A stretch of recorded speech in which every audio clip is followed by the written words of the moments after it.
Hi guys, ഈ ക്ലാസ്സിൽ ഞാൻ എടുക്കാൻ പോകുന്നത് സ്റ്റേറ്റ് ലെജിസ്ലേച്ചറിനെ കുറിച്ചാണ്. നമുക്കറിയാം യൂണിയനിൽ ഒരു ബൈക്കാമൽ ലെജിസ്ലേച്ചറാണ്, എന്നാൽ ചില സ്റ്റേറ്റ്സിലൊക്കെ ഒറ്റ സഭയേ ഉണ്ടാവത്തുള്ളൂ. അങ്ങനെയുള്ളതിലാണ് നമ്മൾ ലെജിസ്ലേറ്റീവ് അസംബ്ലി ഉണ്ടാവും.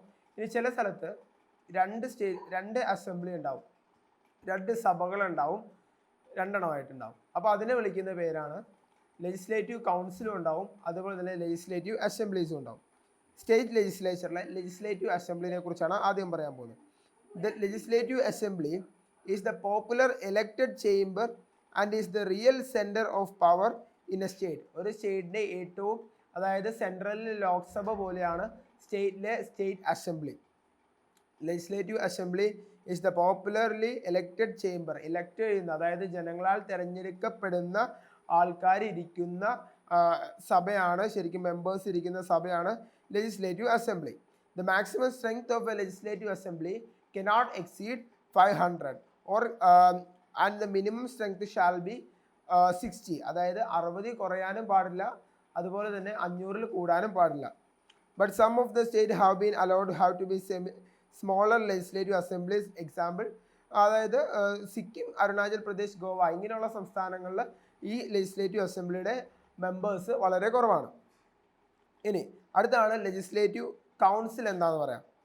Legislative council of a state comprises of not more than 1/3 of the total number of members in the legislative assembly of the state and in case not less than 40 members. അതായത് നമ്മൾ ഇപ്പോൾ ആ legislative അസംബ്ലിയിലുള്ളതിൻ്റെ 1/3 ഒരു എന്നുള്ള ആ ഒരു proportion വെച്ചിട്ടാണ് legislative കൗൺസിലിന് രൂപം കൊടുത്തിരിക്കുന്നത്.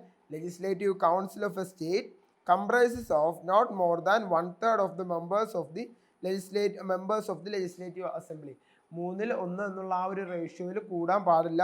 And case there is not less than 40 members, 40 മെമ്പേഴ്സിൽ കുറയാനും പാടില്ല. However, in Jammu and Kashmir the strength is only 36. Jammu and കാശ്മീരിൽ ലെജിസ്ലേറ്റീവ് കൗൺസിൽ 36 ഉള്ളൂ.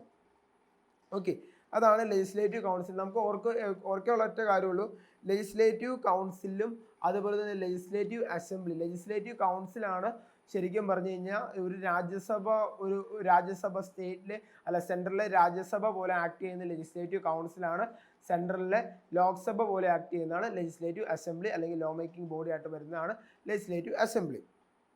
ഇനി അടുത്തതാണ് qualifications of a member of legislative assembly.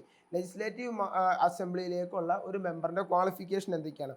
A person shall not be qualified to be set up or selected to occupy a seat of legislature of a state unless he is an Indian citizen. ഒന്നാമത്തെ കാര്യമാണ് അദ്ദേഹം Indian citizen ആയിരിക്കണം. അത് കഴിഞ്ഞിട്ട് പിന്നെ എന്ന് വെച്ചാൽ 25 years or above, 25 വയസ്സോ അതിൽ കൂടുതലോ ആവണം ലെജിസ്ലേറ്റീവ് അസംബ്ലിയിലാണെങ്കിൽ. ഇനി അത് ലെജിസ്ലേറ്റീവ് കൗൺസിലാണെങ്കിൽ 30 ആവണം. He is 25 years of above for legislative assembly and is 30 for legislative council. He possesses such other qualifications may be prescribed by the parliament. ഇനി വേറെ ഏതെങ്കിലും തരത്തിലുള്ള ക്വാളിഫിക്കേഷൻസ് ചെയ്യാനുള്ള അധികാരം പാർലമെന്റ് ഉണ്ട്. പ്രിസ്ക്രൈബ് ചെയ്യാനോ അല്ലെങ്കിൽ റൈറ്റ് ചെയ്യാനോ എനാക്ട് ചെയ്യാനുള്ള കാര്യങ്ങളെല്ലാം അധികാരം പാർലമെന്റിനുണ്ട്. ഇനി ഇതിനകത്ത് വേറൊരു ഫേമസ് ആയ ഒരു ആക്ട് ഉണ്ട്, RP ആക്ട് എന്ന് പറഞ്ഞ representation of people's act. Act has been provide that the person shall not be elected to legislative assembly or the council unless he is himself an elector for an legislative assembly of the constituency of a state. ആ സ്റ്റേറ്റിൻ്റെ കോൺസ്റ്റിറ്റ്യുവൻസിയിലുള്ള ആളല്ലെങ്കിൽ അതിനകത്തേക്ക് elect ചെയ്യാൻ പറ്റില്ല എന്നാണ് representation of people's act 1951 പറയുന്നത്. ഞാൻ ഒന്നുകൂടി വായിക്കാം. Representation of people's act 1951 has provided that a person shall not be elected either to legislative assembly or the council unless he is himself an elector for an legislative assembly constituency in that state. എങ്ങനെയാണ് അതിനെക്കുറിച്ച് പറയുന്നത്? ഇനി സാധാരണ നമ്മൾ പറയുന്ന പോലെ he shall not hold any office of profit ഉണ്ടാവണം. പിന്നെ അൺസൗണ്ട് മൈൻഡ് ആയിരിക്കരുത്. ഹി ഷുഡ് ബി സ്റ്റേബിൾ, അങ്ങനെയുള്ള കാര്യങ്ങളൊക്കെ. പിന്നെ ഹീസ് എൻ അൺഡിസ്ചാർജ്ഡ് ഇൻസോൾവെൻറ്റ്, അയാൾ ഒരു ഇൻസോൾവെൻ്റ് ആണെന്നും ആരും ഡിസ്ചാർജ് ചെയ്യുന്നുണ്ടാവരുത്. അങ്ങനെയുള്ള കാര്യങ്ങളൊക്കെയാണ് ലെജിസ്ലേറ്റീവ് അസംബ്ലിയുടെ മെമ്പറിനെ കുറിച്ച്, മെമ്പർ ഓഫ് ലെജിസ്ലേറ്റീവ് അസംബ്ലിയുടെ ആയുള്ള ഡയറക്റ്റ് ആയുള്ള കുറേ ക്വാളിഫിക്കേഷൻസ്. ഇനി അടുത്തതാണ് who are the officers of legislative state ലെജിസ്ലേച്ചറിൻ്റെ ഓഫീസേഴ്സ് ആരൊക്കെയാണെന്ന് പറയുന്നത്. ഫാക്ട്സ് അബൌട്ട് ഒന്നാമത്തെ കാര്യമാണ് facts about speaker and deputy speaker. സ്പീക്കറിൽ സ്റ്റേറ്റ് ലെജിസ്ലേറ്റീവ് അസംബ്ലിയിലെ സ്പീക്കറും അതുപോലെ തന്നെ ഡെപ്യൂട്ടി സ്പീക്കറിനെ കുറിച്ചാണ് ഇപ്പോൾ പറയുന്നത്. A speaker vacates his office if he ceases to be a member of the assembly. അദ്ദേഹം അസംബ്ലിയിലെ മെമ്പർ ആണെങ്കിൽ അദ്ദേഹത്തിൻ്റെ ആ ഒരു സ്പീക്കർ എന്ന് പറഞ്ഞ ഒരു പൊസിഷൻ നഷ്ടപ്പെടും. A speaker vacates his office if he ceases to be a member of assembly. He may also resign his office at any time. അദ്ദേഹത്തിന് എപ്പോൾ വേണമെങ്കിലും അദ്ദേഹത്തിന് റിസൈൻ ചെയ്യാനുള്ള അധികാരമുണ്ട്. ഇനി chairman and deputy chairman. The council chooses from amongst this members a chairman and deputy chairman. അതായത് ലെജിസ്ലേറ്റീവ് കൗൺസിലിലെ ഒരു അംഗത്തിനെയാണ് അവർ തിരഞ്ഞെടുത്ത് ഒരു ലെജിസ്ലേറ്റീവ് കൗൺസിലിൻ്റെ ചെയർമാനും അതുപോലെ തന്നെ ലെജിസ്ലേറ്റീവ് കൗൺസിലിൻ്റെ ഡെപ്യൂട്ടി ചെയർമാനും ആക്കുന്നത്. They can also be removed by a resolution of the council passed by a majority of all members of the council, provided 14 days of notice to remove such resolution or removal. അതായത് അവരെ remove ചെയ്യാനുള്ള അധികാരം ആ legislative കൗൺസിലിനുണ്ട്. So അതിന് മുമ്പായിട്ട് അവരെ remove ചെയ്യുന്നതിന് മുമ്പായിട്ട് അവർക്ക് 14 ഡേയ്സിൻ്റെ ഒരു പ്രയർ നോട്ടീസ് കൊടുത്തിരിക്കണം എന്ന് മാത്രമാണ് അതിൻ്റെ മാൻഡേറ്ററി ആയുള്ള ഒരു കണ്ടീഷൻ പറയുന്നത്. When the resolution for removal is under discussion against the chairman or the deputy chairman, the concerned person shall not preside at the sitting of the council. അതായത് അങ്ങനെയാണ് സംഭവം. Okay, അടുത്തത് he shall be entitled to vote only in the first instance of such resolution or any other matter during such proceedings.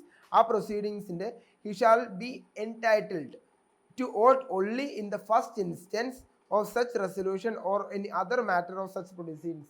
ഏത് proceedings ആണെങ്കിലും first time മാത്രമാണ് അവർക്ക് ആ vote ചെയ്യാൻ പറ്റുള്ളൂ.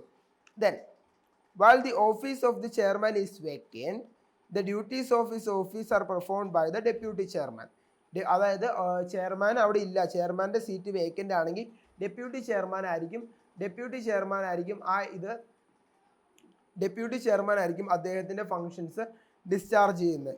If the office of deputy chairman is also vacant, such a member of the council as the governor may appoint shall perform all duties connected with the office of chairman. അതായത് ഇപ്പോൾ deputy ചെയർമാനും അതുപോലെ തന്നെ ചെയർമാനും leave ആണെങ്കിൽ അല്ലെങ്കിൽ ആ ഒരു പൊസിഷൻ വേക്കൻ്റ് ആണെങ്കിൽ ആ കൗൺസിലുള്ള ഏതെങ്കിലും ഒരു മെമ്പർ ആയിരിക്കും പിന്നെ ആ ഒരു ഫംഗ്ഷൻ ഡിസ്ചാർജ് ചെയ്യുന്നത്.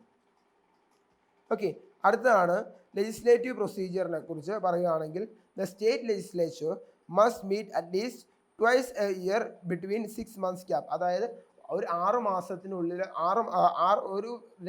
ഒരു വർഷം 2 പ്രാവശ്യമെങ്കിലും അവർ സഭ കൂടിയിരിക്കണം എന്നാണ് പറയുന്നത്.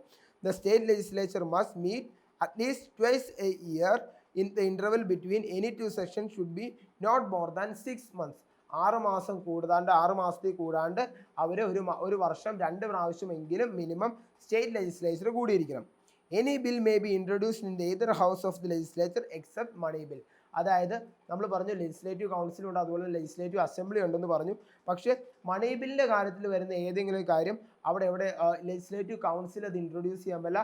It shall be introduce only in the legislative assembly.